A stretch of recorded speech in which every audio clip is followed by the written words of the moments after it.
corporate journey or in your career beginning, where you start out is definitely where you're not going to end up. So you don't have to worry too much about it. Many a times I've seen people, they say that we're not satisfied with our first job or our first company or where we are starting out.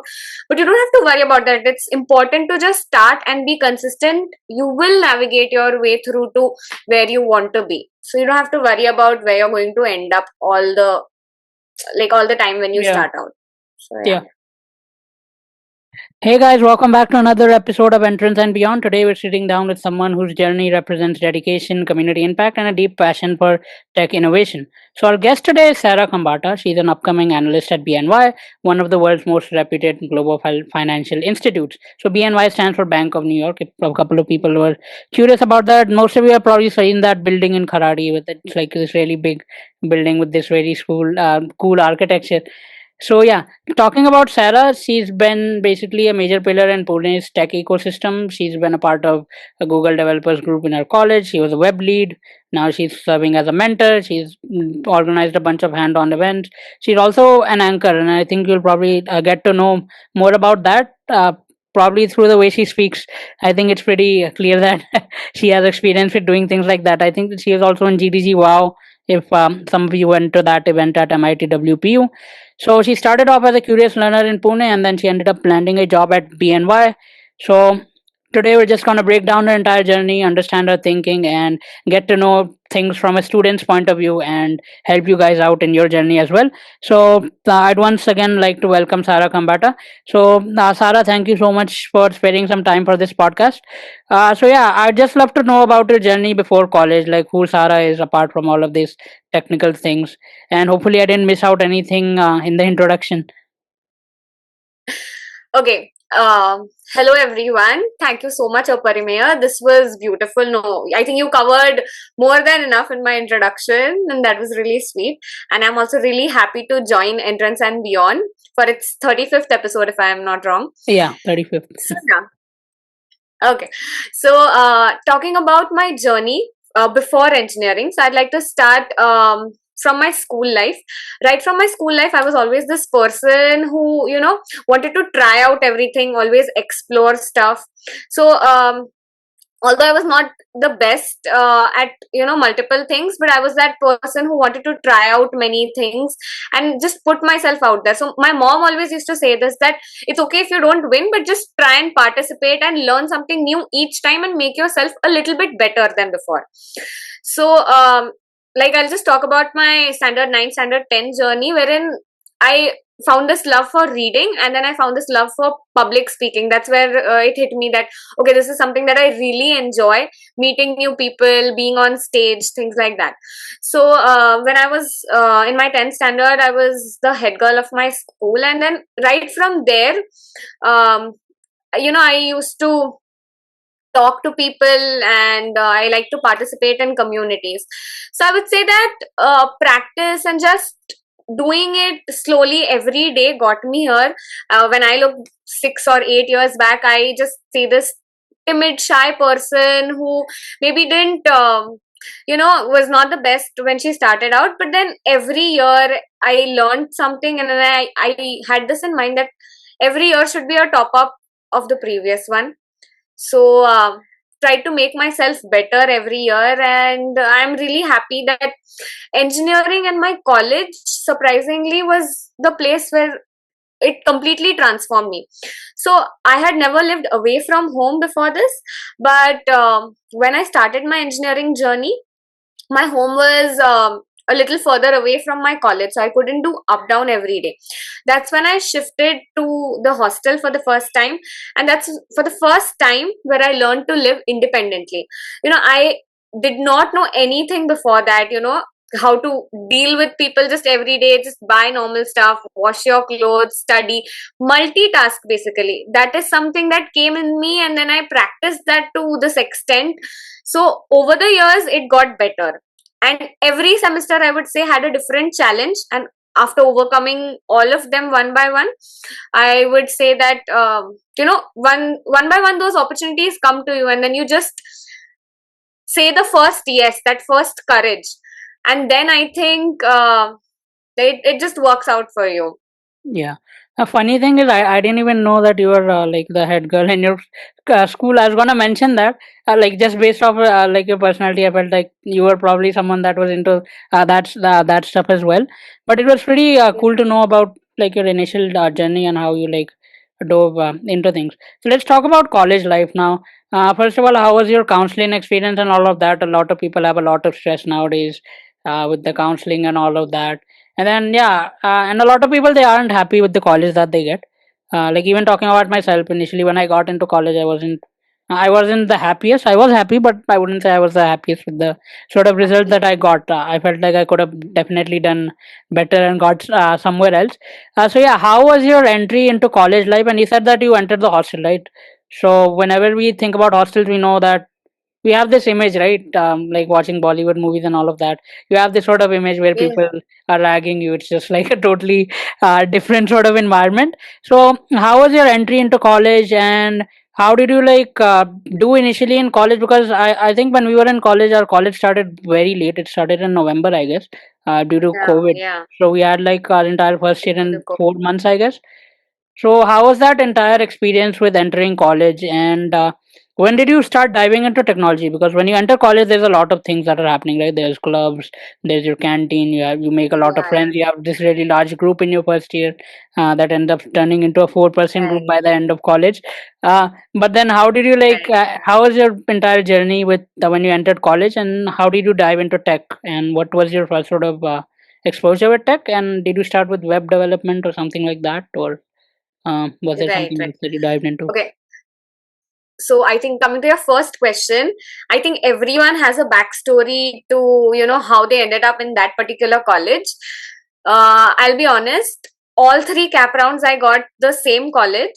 I did not get any upgrade, and then I tried a couple of colleges during the spot round, but that also didn't have any luck. So initially, even I was not the happiest with the college that I landed up in. I also felt that I probably could have done better. So that was the beginning.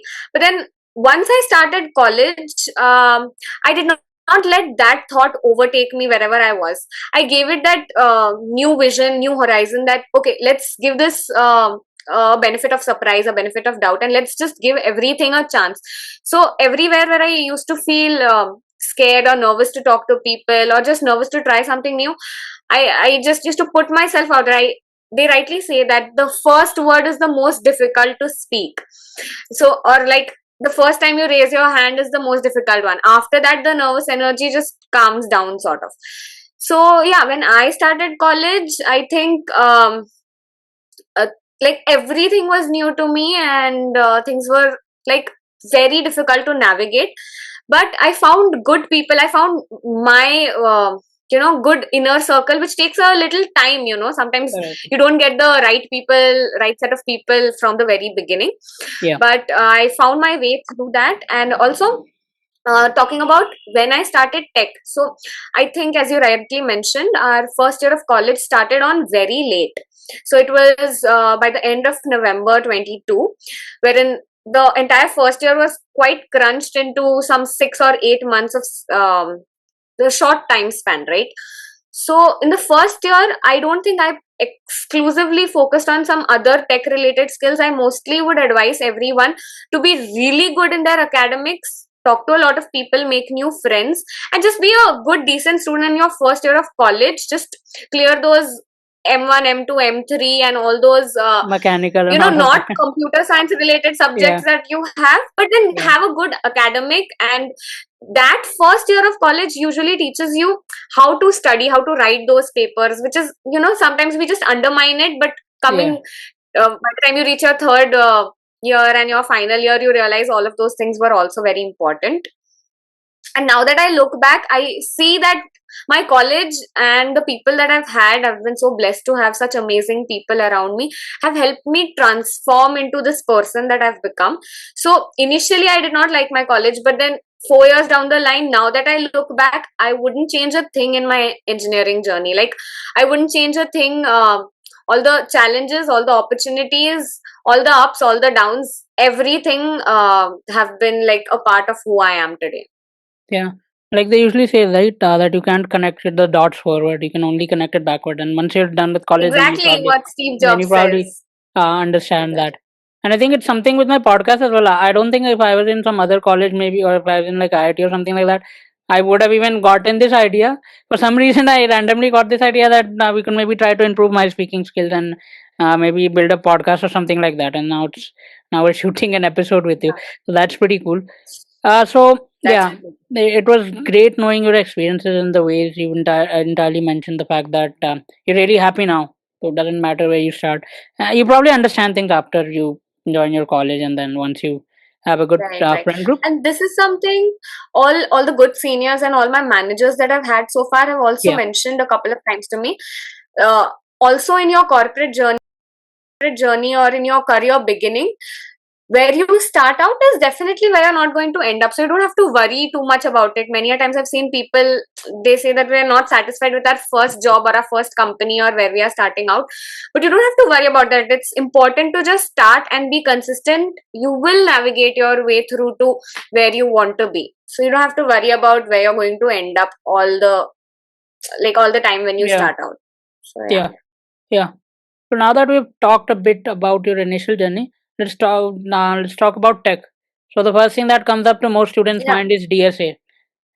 What are we supposed to do with Mm-hmm. DSA? It's a huge question. Then Meta recently said that they're gonna allow AI tools during DSA. So a lot of people freaked out. There's a lot of debate Yeah. like going on about DSA versus web dev. But something that I've noticed is that most companies have some sort of DSA, even if it's totally basic or even if it's like the code forces level. So when was your first experience with DSA? Well, that is something I think most people heard. They don't hear a lot of projects and all of that. The first main term you hear is Mm-hmm. DSA, that you have to do DSA, you have to do these Yes, yes. big sheets, drivers Right. ka sheet, Right. code help ka sheet, there is Right. various sheets. So yeah, how was your first encounter with DSA like, and what were the lessons that you learned over your time on platforms like LeetCode, HackerRank? Yeah, so how was your entire programming journey? And I'd want you to also emphasize how you learned the fundamentals before, because before you actually go to these platforms and actually start solving questions, I think it's important to know your fundamentals, even if it's just like knowing the loops and all of that, how you can use the loops, knowing a bit about pointers and all of Just that. the basics, So yeah, so loops, how was and your experience with DSA, and what would you like to tell the audience about that? okay. So I think like most students, my encounter with the word DSA and okay, ye karna hai third sem se, fourth sem se, then this uh, is going to come into your life now, was probably around the end of first Correct, year. correct, correct. And so then I was very aware, okay, now once first year gets over, we're just focusing on academics right now, which is fine. But then Yeah, once third year started, uh, our syllabus also introduces fundamentals of data yeah, structures and DSA right correct, correct. that time, right? Yeah, So that's when I also picked up DSA and I decided that I'll start with the fundamentals. But the big question that haunts you around and you keep overthinking it for a long time, I feel, is which language should you start yeah, DSA in, yeah, yeah, right? yeah. And after 4 years, when you look back, you just realize that that question never really mattered which language it is. But still, for the juniors who are watching, I would like to say that have good programming fundamentals. I started out, I watched YouTube only. I watched Apna College and Code with Harry and a couple of basic YouTube channels to understand right from the very basic, which was you can experiment and see Yeah, who's teaching, who understand best. But this is what yeah, worked out for me. yeah. And I had done Python programming fundamentals and then also Java, but Mm, it's like a mix of everything that you have to do correct. any which ways, because I think the SPPU syllabus and also other things do have subjects like CPP. Yeah, That's why you need to probably touch upon the fundamentals of all of these three. Still, in the long run, when you have to prepare for your interviews and apply to different companies, I think just pick one which is your strong strength. So for me, while applying, I just focused on DSA using Java. okay. So yeah, any which ways, just picking up a language and just starting from basic YouTube. You can do any Udemy course which you find useful, or some people like to just try out some offline class, Yeah, which goes on for probably yeah, yeah, a couple of months or 6 months max. yeah, That will really help you. After that, you gain a little bit confidence, you gain a little bit knowledge on how you are going to approach basic problems that you've already solved. Yeah. The print this pattern or Yeah, the Fibonacci or all the Fibonacci. very Yeah. basic problems. Yeah. So after you are done and you're good to go with those, I think you can start with any one platform that you find easy. I personally used LeetCode to practice all the easy questions, Hmm. all the SQL as well. Yeah. I had used LeetCode, but HackerRank is a very good platform. CodeForces, CodeChef is also a very good platform. I'd just say in the beginning, I think obviously we are very new and not that true to ourselves. We just want to get a certain number of problems Yeah. attained, and that is something that has happened with me as well. There was no one to guide us in the very beginning part. What I would say is that look at the solution if you're getting stuck, but then don't do it just for that. Don't do it just to get okay submitted, okay done, test Hmm. cases passed. Try to do the dry run part after a couple of problems, like after 15 problems, 20 problems, 30 problems. I promise you it'll start clicking you, and even if you start like solving half the problem yourself, it's going to be a great thing for you and for all your offline technical tests that will come your way from the third year, from the final year. It's going to give you that edge. It is, trust me. So that's something that I would highly recommend. Get good programming fundamentals from any source, anything that is available online or offline, and then practice on any one good platform and have a good profile, because sometimes they even ask you to share your Yeah. social profiles, wherein they ask you share us your LeetCode or share us your CodeForces profile, things like that. Yeah. And Yeah, I think people probably should study even harder now, because I think a lot of companies have started with the offline DSA rounds as well. So there's no way absolutely, in which you absolutely. can sort of use some sort Yeah, of external mechanisms to clear the rounds. yeah, Because even the right. online rounds, I think I've heard with a couple of companies, they made it really strict where I won't name the company, but they have this thing where I think if you're not using your keyboard for like 5 minutes, they're gonna like flag you. They'll be like you're not doing anything. So Right, that is also right. why I think it's important to do this. If in case if you're thinking that we could Absolutely. try some other ways to clear these rounds. Mm. So yeah, did you use some sort of like did you solve DSA with patterns after you got the fundamentals clear? Because I think at the end of the day, it's pattern recognition, right? I feel it's similar to mathematics, Right. where once you know the patterns, you can definitely solve the questions in a quicker manner. So did you do something like that for like the tougher things, like maybe things like DP or sliding window and those? I think there's 14 main patterns, right? So So, did you do that? Yeah. right. So, yeah, as you mentioned, patterns, I think they're really important. There are some really good playlists and all which help you understand how to recognize patterns and how to use them to Yeah. solve your problem best. But I don't want to scare the younger audience that is watching. So, I'll just say that focus on the main set of interview questions. There is nothing different that all the companies Yeah. are asking. They just focus on, there are those 100 or Yeah. 175 good problems which have similar approaches, and then those similar puzzles that they give you. Yeah. So just try to understand how those work, and you will be good to go to solve any problem during your test and things like that. So some people just fear DSA too much.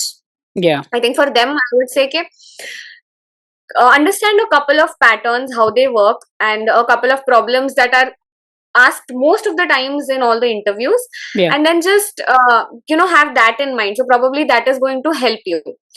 So I would say don't do too many problems, 600, 800. No need.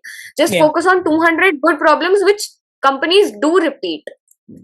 Yeah. So they don't ask anything out of the blue. It's mostly just that for like more than good MNC companies, right? Yeah. And I think another advice, like, it could be like if you're focusing on on-campus placement, because the market is kind Mm-hmm. of tough nowadays. Like if you're not really confident with The drama. going off campus and doing cold emailing and all of that, I think you could also stay in touch with seniors just to understand the sort of companies that come and what they focus on. Because a lot of times they are different colleges have different set of companies that are coming, and they have varied levels of DSA. Some ask like a lot of DSA. Some of them focus more on the programming part, so they have like They could have like some language specific True, things like true. Angular or React or something like that. So also make sure that you are in touch with seniors just so that you have some sort of idea in the back of your mind. Because I think everyone's in a different college, there's a different culture, there's a different scene. Everyone has different targets, and I feel like you should respect that. So I think that is also something that is Absolutely, important to absolutely. do. And I think Sarah, you probably have a lot of connections with seniors. That's what I feel. So, like, how did you Yeah, yeah, hang yeah. out with seniors, and how did you dive into all of these communities? Because I think the best way to learn is through these communities. There's a Through lot of awesome communities. communities in Pune. They have their Abs- meetups. GDG is one of them. They have their events. I went to WOW one year. It was pretty good. Like, if you're interested in the technical things and stuff like that, you can go out. You can network with a lot of people. Like, because I feel like True. networking is quite important, and that has personally helped me as well with the podcast, because I didn't know Sarah personally. I didn't have any mutual friends or something like that. It was just some random evening. I think I reached out to her regarding Yeah. TNY. So I asked her a couple of questions that I had, and then we had this repo, and then I was like, yeah, maybe you could do a podcast together. So that is how we got through with the podcast. So yeah, any like, how did you get to know your seniors, and any advice regarding their soft skills or things apart from tech? Because sometimes people are just, they're True. grinding in tech, but then they forget the fact that we are humans at the end of the day. So we also need to collaborate, meet up with different people, and actually learn from their experiences. Definitely. Yeah. So true, so true. So yeah, I think everyone has those set of seniors that they look up to in the first year, but then in the first year you're still very new to everything that is happening around, so you don't get a chance to talk to them. But once you Yeah. come in the second year, there are these clubs and sort of communities that are there in your college which have those recruitments going on, and then there Yeah. are events and sessions going on. So uh, just when I started out my second year, even I was very much interested in the GDG community we had on campus. Yeah. So that's where I spoke to those seniors, I got to know. And then luckily I was very blessed with the right kind of seniors who helped me, and you know, they help me grow into a community. And the best thing about community is when you start out, it gives you those wings to, you know, that space to shine. And then slowly when you grow that community, you reach a place where you can help out other people also. So yeah, absolutely. I think it's just the, I mean, you shouldn't put too much pressure on yourself, and at the end of the day they're also just students. They've also faced what you have faced probably, so they'll relate to your situation, and the right kind of seniors will definitely give you those opportunities. I always credit my seniors in terms of if they hadn't shown that trust and, you know, given me that chance to probably anchor for the first time, or, you know, manage a particular event or a tech conference for the first time, I probably wouldn't be here. So the right kind of seniors will give you those opportunities, and then you should also have the courage to start on, and then that's going to, you know, help you land up to doors you could have never imagined. Yeah.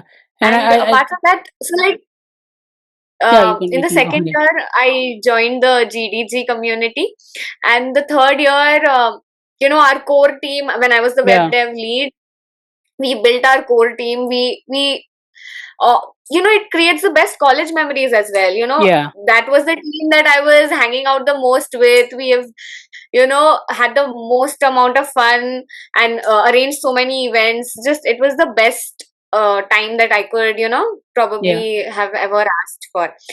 And then that opened doors for GDG Pune also. So that Yeah. helped me, you know, make friends with all other college leads and all the seniors who are working in that sector. So if you, I think if you have that intent to, you know, you want to learn more about new tech, or you want to meet new people, that is definitely going to help you out. And Yeah. coming to the second half of your question, I think how to, you know, grow your soft skills.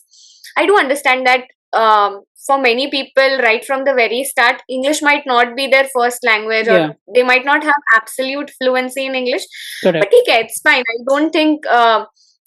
I mean, That you're inferior or something like that. A lot of people have yeah, that yeah, as yeah, well. Yeah. absolutely not. Yeah, and I also feel okay, if you want to, increase your proficiency in any particular language, or overall your soft skills, overall your networking skills, the only and the best way to, get through that is just practice. That first person you network with on a random, Yeah. tech conference or a coffee break that you have, things like that. You never know what that will, help you achieve. Yeah. So, and also probably read a little more if you are working on your English. Read a Yeah. couple of good books which interest you, and then watch a couple of good Hollywood series or something. Try and interact with people in your class, or those presentations that we have. Yeah. Sometimes Yeah. Yeah. you know We don't pay a underrate lot of attention. it कि too नहीं much, करना and है. we're like, yeah, we don't pay Yeah. any attention. Probably those small details give you the edge. If you keep, you'll be like, okay, let me take the lead, let me present here. What is there to lose, right? So I think those small things where you just try to, brush up your soft skills, especially amongst people, that Yeah. is going to help you. Yeah. Yeah. Yeah, so Sarah, now let's talk about the biggest topic or your biggest success thus far, BNY, that is Bank of New York.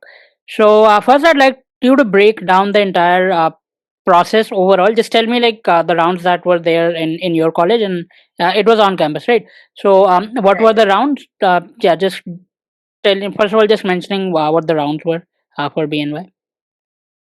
Right, sure. So, yes, it was an on campus opportunity. And the initial first thing that comes is the application. So, what you have to do is you have to have a good resume prepared. I think you can just show my resume to the audience maybe at Yeah, the end or something. yeah, yeah. I'll Okay. do that at the end. Yeah. So, yeah, so a good resume, as well as there is a huge application that they have on their career page, wherein you have to mention all the little details, right from all your mark sheets, all your documents, and your government documents, things like that. Yeah. And finally, your resume. Your Yeah. resume should majorly cover of two good projects, one highlight, something like an SIH finalist, or like some hackathon winner, Hackathon, yeah. or some big community event, something big you contributed towards. So that should be a highlight which should be part, and of course your technical skills and those things. So once that process is done, they send in the details for the OA round. The Yeah. OA is basically just an hour of an hour-long test, which has mostly MCQ questions for BNY specifically. Some companies also have some technical or written questions, but ours was just mostly MCQ related, which focused on the core subjects that you have during your fifth semester roughly. So Yep. DBMS, OOP, Oops. Computer Networks and Security, OOPS, CNS, and Operating system, right? also Sometimes. DSA, Yeah, DSA. OS, operating system, as well as cloud. So they were Okay. mainly focusing on cloud fundamentals. So that is something additional that they were looking for: cloud fundamentals, as well as security based, the protocols and all those things. Those MCQs were also there. And Yeah. the two major things that help you get shortlisted for the next round of interview is speed and accuracy. Make sure maximum of your questions are right, and make sure you do it in the most minimal time as much as possible. Yeah. So speed is the first thing, followed by accuracy is the first thing, followed by speed. Yeah. Once that is done, we have a day long which consists of 2 rounds. Sometimes it consists of 3 rounds. The first round is generally focused around your CV or your resume, and your technical skills. So all the programming related questions, all the DSA questions that they have. DSA also, I'd like to mention, it's like a 1:1 round wherein your interviewer is sitting in front of you and you have to actually solve it in front of them. Sometimes they ask you to code it in front of them. So, but it's mostly all the easy to medium linear DSA questions, as you're still, a fresher, and it's just for an internship basically. That's why it's not too hard. But as you move towards your final year and the companies that come for placements, I think the questions become a little bit harder thereon. So the first round is mostly focused on your CV, your projects, and all your technical skills. And the second round that they have is an HR or a directorial round wherein they want to just know you, who you are as a person, what are your qualities other than tech, what are your other hobbies, how good you are. Are you an enthusiastic learner? Is this something that you really are passionate about? And how are your soft skills? So communication and soft skills play a major role, especially for freshers, because they don't want someone who's an expert. They know that just right out of college you are not going to know too many things how they actually work around in the industry, but you are a fast learner, and if you know how to communicate, reach out to people, that is something they want, because they know that that's how you will get your work done. So they look out for those people. So yeah, this is the entire process. Some companies also do have a GD round wherein a group discussion, Yeah. but BNY doesn't focus on that one. So yeah, this is the overall process that BNY has for an on-campus drive. Yeah. Okay, that sounds pretty good. I wanted to tell the biggest mistake to avoid on resumes. If there's any such mistake that you commonly see a lot of people do. So yeah. Yeah, I think the most basic mistake that everyone does is add too much, because all the time we keep feeling looking at other people's resume, oh Yeah. my god, they have so much, and we just keep on adding random stuff which we have just hardly read for 2 days. We don't know anything about that.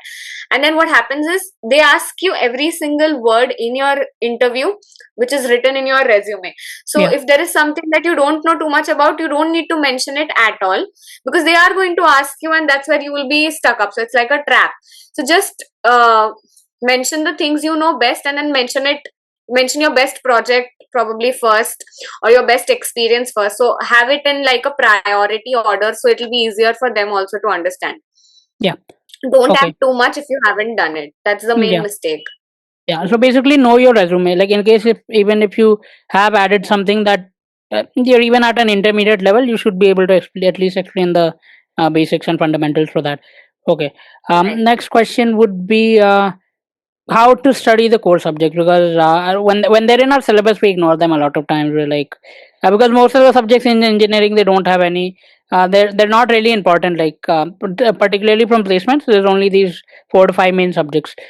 So tips for Right. beginners to do well in the MCQ rounds, and particularly understand the core subjects, because there's two Mhm. things. You have to know the core subjects, and then you also have to have a good practice with the MCQ sort of questions, because a lot of times you know the core Right. subjects but you don't have a lot of MCQ practice, so that might as well hamper your chances of getting selected. So yeah, advice for that, covering the core subjects and what you did.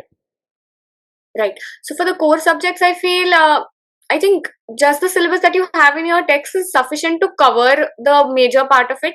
And then while you are revising, what I like to do is that like have a, even if you are not someone who writes and studies, have a notebook wherein you have only core subjects for your revision, which you have just before your OA or just before your interview. That is going to help you a lot. So just understanding and fundamentals you can do probably using YouTube, or there are some really good notes and PDFs that are circulated. There are many resources. Yeah. So just once you do it, have a book where you prepare your own notes, which will help you every single time you revise. And then for the MCQs part, I think there are many websites that give you mock tests and mock interviews for practice, India Bakes and things like that, which have all the topics sort of for you to practice, time and speed, as well as solving those MCQs, Yeah. especially for core related subjects. So I think practicing through those mock tests helps you gain that confidence, right? Yeah, and I think it's quite similar to the strategy we use in JEE and all of those exams.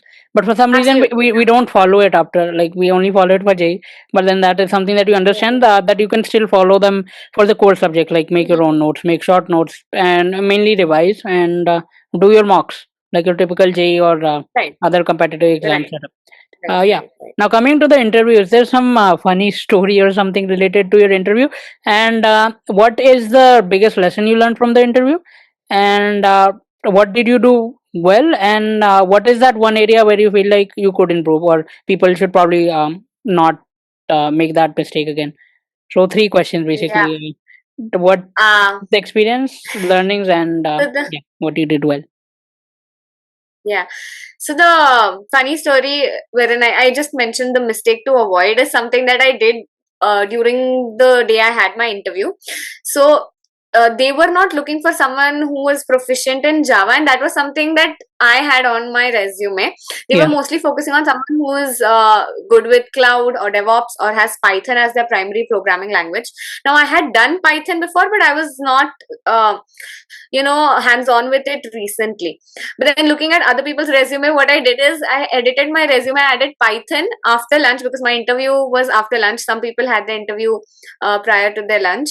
And then I added Python. And then what mistake you should avoid is don't add it if you're not completely confident, because sometimes you think they won't focus on that, but looking at the resume, if the interviewer in Python and Java, he's more confident in Python or he works more with Python, he's going to just stick to that. So that's what happened. The funny story is, uh, I was hoping that he would ask more Java related questions, but he only asked me Python related questions. And then I was like, uh, I was giving all the wrong answers confidently. And then I told him, I know this, I know Python, but then I'll have to revise it because I haven't revised it. He understood that, okay, it's not able to collect it right now, but that is sort of the funny story wherein I thought, okay, now it's not going to move forward. But then he was so interested in the mini projects and the OOP related stuff, fundamental stuff that I Yeah. had done. He gave a good recommendation for the further round. So that is a mistake. It's a funny story now that I tell you, but that's something that you should definitely avoid, It right? was probably a horror story And when you were giving the interview. yeah, I was so And scared. Oh my god. But the thing that I'm really proud of was how I pulled myself through the first technical interview. So the first technical interview, I was the last candidate who was interviewing for that. All the previous students had completed with the interview. Some were already done with the second round of interview. yeah. So I was like the last one, and then so I had this in my mind that they might have already made up their mind and there's no point now. But then so I was a little nervous in the beginning of the interview, but by the end of it I was just so relaxed and I was so confident in what I had to offer, which also helped me in the last round of interview. That was just like a 1:1 talk with the HR. He mentioned that his daughter was also in the 12th standard, and Oh, they were also worried for her boards and her JE process and her CET and all those things. So he was like, as a parent, even I understand what you are going through. And the fact that I highlighted my community experience, my community contribution, and the projects that I had done very confidently. I could put it out well. That made them believe that, okay, she is really interested. And I think that's my biggest proud moment, because it was the first interview that I had also ever given. So my interviewer was impressed with that, oh, is this your first interview? And I was like, yeah, this is my first interview. So that was something that impressed him. So that is something that I'll take. Okay. yeah. So I think we've explained the entire BNY process as well. We don't want to make it over technical, but I think the main lesson from that is revise, revise, revise. Focus on Right. the core Be subjects. consistent. Be Yeah. consistent. Be confident and don't be Be confident. overconfident, and don't try to copy other people's resume if you're not Yeah, yeah, skillful with those for particular sure. tech stacks. And I think something else that you probably understood through the interview is that it's basically chill. They're not like our Viva externals. Like, no offense to them, but you know Yeah, their personality, right? It feels like they're out there to um, ask some random question that you don't know the answer to.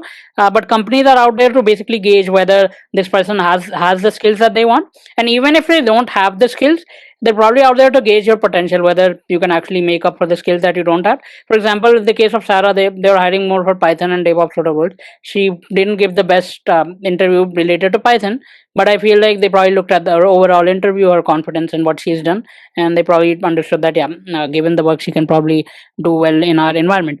Now let's talk about BNY and how was your experience with BNY, because लोगों का बहुत doubt रहता है, बहुत लोग की यही doubts रहते हैं कि day in the life, they're not focused on coding and all of that. उनको बस लगता है साहब, there's this very big building, you just drink coffee the yeah, entire day and then you play games, and then the social media sort of thing, right, where right, right, right, you're just right, relaxing and right. Yeah, not I know coding. people. So yeah, how was Mm-hmm. your experience at BNY? And was there some mentor or something who really helped you out? Because a lot of people, when they join internships, they're not sure if they should actually ask their doubt to senior devs. There's since ask their doubt to senior dev, and another thing is people also have like an inferiority complex. If suppose the people inside the company are from better colleges, they're from IITs or they're from Tier One, you definitely have that sort of inferiority complex at times, right? And you're really scared to even interact with them. So yeah, how was your entire experience, and should you actually interact with the senior devs, and yeah, what should one do when they're entering the corporate world for the first time? Right. So I would happily say that my experience, my first, stepping stone into my career was completely a huge transformative journey with BNY. So BNY has this really good arrangement for freshers in their internship program, wherein they assign you a manager and your team, and they also assign you a mentor or a buddy. They call it a mentor buddy. So my mentor buddy was like really encouraging. Initially I was very scared to ask the silly doubts. Sometimes you feel like you are nagging them constantly, or this doubt is very silly to ask, but then Yeah, he gave me that space to open up and say that, okay, you are just starting out, there is no doubt which is silly. This took us years to figure out because we were not having any mentor, but since you have me, you come up with those doubts and ask me. So one of the principles they really nurture at BNY is stay curious. They don't let you leave a room without asking a question. They used to coax us to ask a question. Don't leave without asking a question. That's how you are going to learn. So that's something that we kept on doing. And as you mentioned that connecting with your peers and your seniors, I think initially I was really scared because there were students from all over the best colleges from the country, from IITs and stuff. And you have this notion in your head, you have this assumption that they might be rude, they might not help, might not help you out, or they might not be of a sharing nature, right? And as we live in a paradoxical society, we are so afraid of being judged, but we are also constantly judging all the time. So I think that's a myth I'd like to break. um, don't be afraid. You can just have a chat with them over coffee or over lunch. I think outside of office hours is also a really good time where you actually connect to your office friends. There are these networking parties and networking lunches that the company arranges for you, or sometimes you just hang out after office hours. I yeah, think when you start out in your corporate journey, that is something which is really important. You shouldn't have that attitude, okay, office hours is done, let me just rush home. I feel just put yourself out there. You will find a couple of good people who are going to help you out. And I have some like tips for newbies which I would like to share, because those were my learnings. I think the first one that I would like to share is figure out who the best performer is amongst your seniors and try to shadow them. Try to make them your mentor. That is something that is really going to help you out. And then create your brand smartly. Who you are, how you present yourself is a very important thing. Also, a huge an important note that I would like to star mark probably is stay away from negative gossip, stay away from all those negative conversations where you discuss yeah, other people, and you never know, trust me. When you're starting out, you just feel that, okay, someone is sharing a similar emotion I have, but it's not the case. They probably know that person and they know other things. So I don't think you should engage yourself in any of those negative gossips that go around. yeah, um I think use your break smartly. Lunch is a great place to network with more people. They have these networking parties and all. Don't miss out on those. That's the actual fun part. You should go and make new friends over there. And I think one more thing is that in the corporate world, like in college, we are so used to having that external validation. Your friends are constantly cheering you, your yeah. teachers who support you are encouraging you all the time. But in corporate, you don't get that good feedback all the time. It's only during your mid Appraisals internship and all of that. Yeah, feedback, yeah, or yeah, that you yeah, have those feedbacks. So you have to hype up your idea yourself. Like, you have to put yourself out there, and you have to sort of if you don't share your achievements or you don't celebrate your small wins, no one else No is one going will. to. Correct. Everyone is very busy in their Own sort of world. sort Yeah. of own work and own workload. So I think that is really important for you to be confident and you to, know how to celebrate your small wins and then learn from those as well as Yeah. your failures. So yeah. Yeah, and I think the main aspect that you mentioned with BNY is the curiosity part of things. Because given the market right now, I think it's anyway really important to not be lenient, even if you have the best of placement. Because nowadays you probably heard about the firings that happen in the best of places. They happen Right. starting off The from job market is TCS really scary. all the way up to FANG. You hear those news, right? So I feel like it's Right. also important to have fun, follow all the advice that Sarah has given. But apart from that, also be sure that you are curious and you are grasping new things, because you never know what's around the corner. And if you're too lenient with what you're doing, I don't think you can grow. And as a fresher, I think it's really important to grow anyways. Because if you're lenient as a fresher, Right, I don't think you're absolutely. gonna learn anything. Even if you start off with a Absolutely. good company, that you have to still uh, try hard and maybe switch companies or work well within that organization, rather than just being lenient that I have my job. Now I Yeah, don't yeah, have to do a so lot. true, Aparime. It's like even our managers gave us this advice. You have to keep learning every day. You have to keep upgrading yourself because otherwise you'll be easily replaceable, right? Yeah, And then, especially when you're starting out, don't go with these notions in your mind or these things people have already talked about or just social media spoiling yeah, your brain that it is going to be this way. You're not going. It's a 9 to 5 slavery thing and all and all. Don't yeah, fall for those things. When you're starting out, give everything a fair chance and a positive try. You might like it. You yeah. might not like certain things, but you might definitely, you know, have your personal opinions rather than Correct. just borrowing others. Yeah, and I think someone even Especially had about mentioned that. having, I had actually heard especially someone about that. having Yeah, an open mind, right? yeah, yeah. You can continue. Sorry. Yeah, No, like having an open mind in terms of, um, like inclusivity and other things also are highly yeah, encouraged in various companies and all those things. So, you shouldn't have any narrow-minded approach towards a particular thing. You should be open to everyone's ideas and then try to learn as much as possible because that's your only way to grow. Having a growth mindset is going to help you throughout your corporate journey, throughout your personal life also, and obviously maintaining a balance and not losing who you are as a person. So yeah. yeah. That's also is important. Like it's important to focus on your job, but you should be mentally sane. That is also that Right. something it is important. And I think IT companies are also doing a lot of things to make sure that you are mentally in like you're not you've not gone insane with work where you're just working and you're not doing Right. anything else in life, Right. like you mentioned the lunches and the networking sessions and all of Absolutely. that. Yeah, And so then just a last point that I would like to mention is yeah, probably your intent, your why. Why are you doing that particular thing is very important.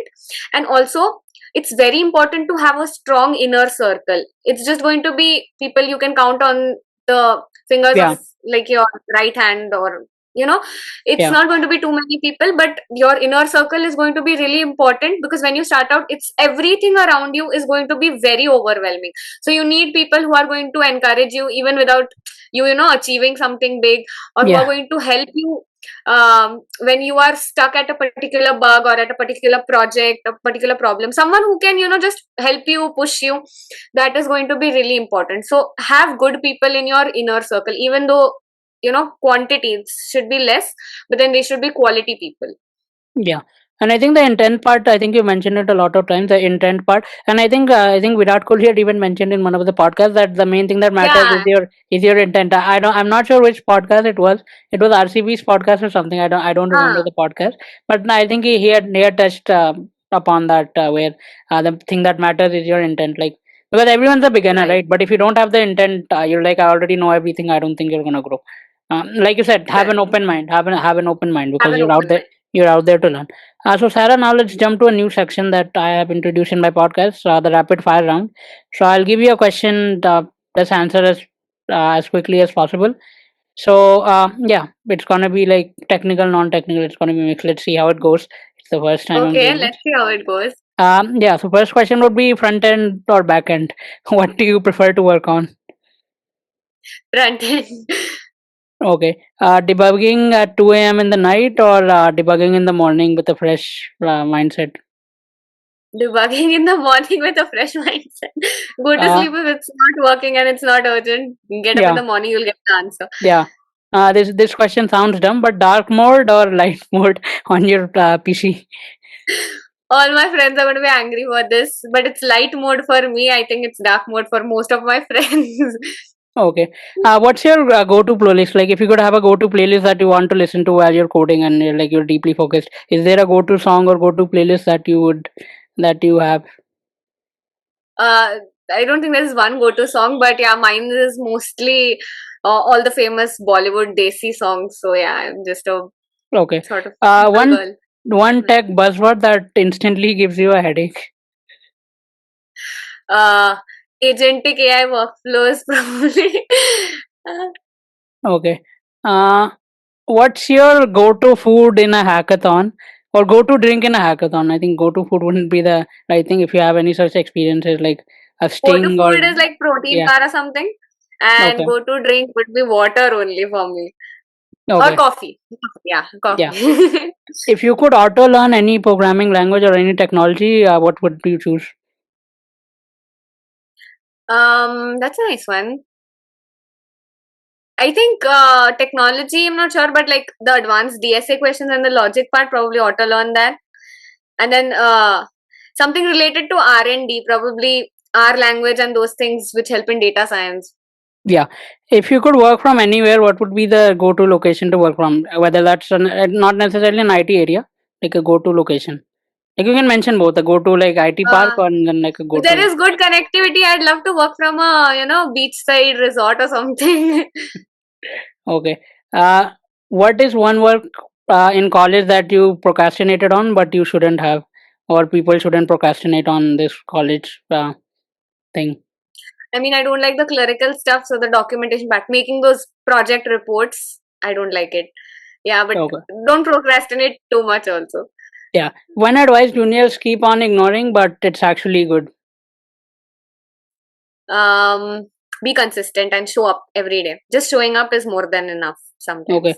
Funniest thing someone has asked you on a DM or asked you on a GDG event, a junior or anyone, like funniest doubt if you Uh, remember something. Nothing comes to mind, but like, Or something unique maybe that you don't often like a technical doubt or anything like that that you don't often hear. yeah, no, it's just mostly that which language is Oh, Java or okay. CPP or something. I can't recollect anything funny right now. Yeah, mostly this only. Okay. Most memorable hackathon or most memorable team event if Most you memorable team event would be arranging WOW, the entire tech conference by students for students. That was the most memorable because the team turned into a family, and I'm hoping for having the most memorable hackathon soon. So yeah, yeah. One yes, tech that's concept that you could even explain if you wake up 3 a.m. in the morning, or one tech concept that you've studied a lot that you're really uh, confident with. I think it would be anything related to database. Okay. One tool or one app that really helps you boost your productivity, or one app that you wouldn't delete from your Um, laptop. I think for me it's very simple. It's just Google Calendar, which helps me, plan things better. For productivity, I think it's just my notes app, probably the way I structure my notes. So I wouldn't delete that, my notes app or Notion or something like that. Yeah. If you had to choose an LLM that you only can use for your entire life and you can't use any other LLM or tool, what LLM would you choose if you had Um, to choose one? I think mostly OpenAI LLM only. Okay. That ones work the best so far. In Uh, all my projects, as much as I've used other LLMs, I like this more and more as much as I use other ones. yeah. Best advice that you got from a friend or you got from a senior or mentor, anyone?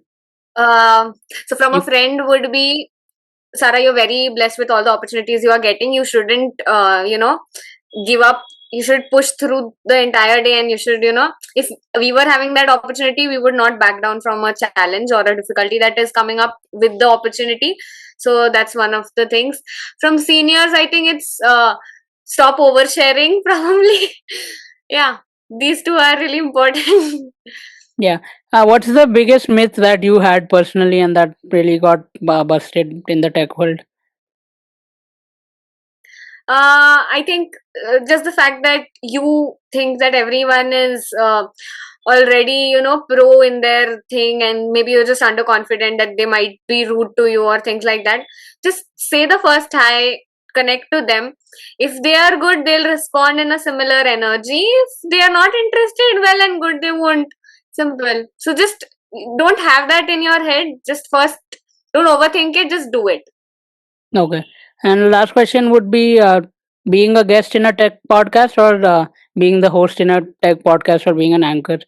What would you prefer? I can't choose. I love both of these things. I really can't choose. Okay, it's fine. I As would also love to, have my own podcast, and I would also love to be a guest on many of them. So yeah. Okay. So yeah, I think that would be all from the rapid fire round. So thank you so much, Sarah. It was really good talking with you. I didn't feel like I'm talking to you for the first time. I got to learn a lot of lessons, and I think we covered everything. It was a great podcast. It was great to know about your journey, and probably good for your juniors and for the juniors in general. They Yeah. can probably learn a lot from the podcast.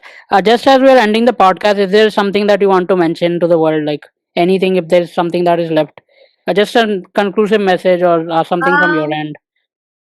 I think we've covered most of the things, but just one thing that I would like to mention is, you know, not everyone knows their passion or knows their way right from the start, but it's okay to figure it out. It's okay to select something, do it, leave it. It's okay to, have that entire exploring journey.